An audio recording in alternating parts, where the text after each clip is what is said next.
اور تم سے ذوالقرنین کے بارے میں دریافت کرتے ہیں، کہہ دو کہ میں اس کا کسی قدر حال تمہیں پڑھ کر سناتا ہوں۔ ہم نے اس کو زمین میں بڑا اقتدار دیا تھا اور ہر طرح کا سامان اس کو عطا کیا تھا، تو اس نے ایک سفر کا سامان کیا، یہاں تک کہ جب سورج کے غروب ہونے کی جگہ پہنچا تو اسے ایسا پایا کہ ایک کیچڑ والے چشمے میں ڈوب رہا ہے، اور اس چشمے کے پاس ایک قوم دیکھی۔ ہم نے کہا ذوالقرنین، تم ان کو خواہ تکلیف دو خواہ ان کے بارے میں بھلائی اختیار کرو، دونوں باتوں کی تم کو قدرت ہے۔ ذوالقرنین نے کہا کہ جو کفر و بد کرداری سے ظلم کرے گا اسے ہم سزا دیں گے، پھر وہ اپنے پروردگار کی طرف لوٹایا جائے گا تو وہ بھی اسے بڑا عذاب دے گا، اور جو ایمان لائے گا اور عمل نیک کرے گا اس کے لیے بہت اچھا بدلہ ہے، اور ہم اپنے معاملے میں اس سے نرم بات کہیں گے۔ پھر اس نے ایک اور سامان سفر کیا، یہاں تک کہ سورج کے طلوع ہونے کے مقام پر پہنچا تو دیکھا کہ وہ ایسے لوگوں پر طلوع ہوتا ہے جن کے لیے ہم نے دھوپ سے بچاؤ کی کوئی اوٹ نہیں بنائی تھی۔ حقیقت یوں ہی تھی، اور جو کچھ اس کے پاس تھا ہم کو سب کی خبر تھی۔ پھر اس نے ایک اور سفر کا سامان کیا، یہاں تک کہ دو اونچے سیدھے پہاڑوں کے درمیان پہنچا تو دیکھا کہ ان کے اس طرف کچھ لوگ ہیں کہ بات کو سمجھ نہیں سکتے۔ ان لوگوں نے کہا کہ اے ذوالقرنین،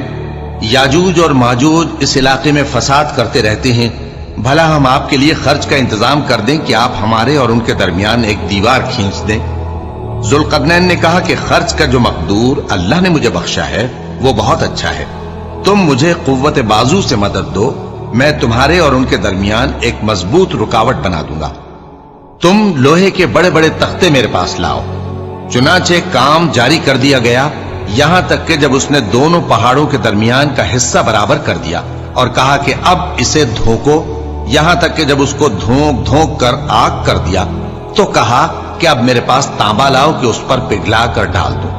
پھر ان میں یہ قدرت نہ رہی کہ اس پر چڑھ سکیں، اور نہ یہ طاقت رہی کہ اس میں نقب لگا سکیں۔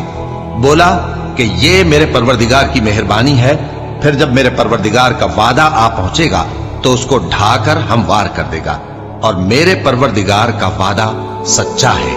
اس روز ہم ان کو چھوڑ دیں گے کہ روئے زمین پر پھیل کر ایک دوسرے میں گھس جائیں گے، اور سور پھونکا جائے گا تو ہم سب کو جمع کر لیں گے، اور اس روز ہم جہنم کو کافروں کے سامنے لائیں گے جن کی آنکھیں میری یاد سے پردے میں تھیں اور وہ سننے کی طاقت نہیں رکھتے تھے۔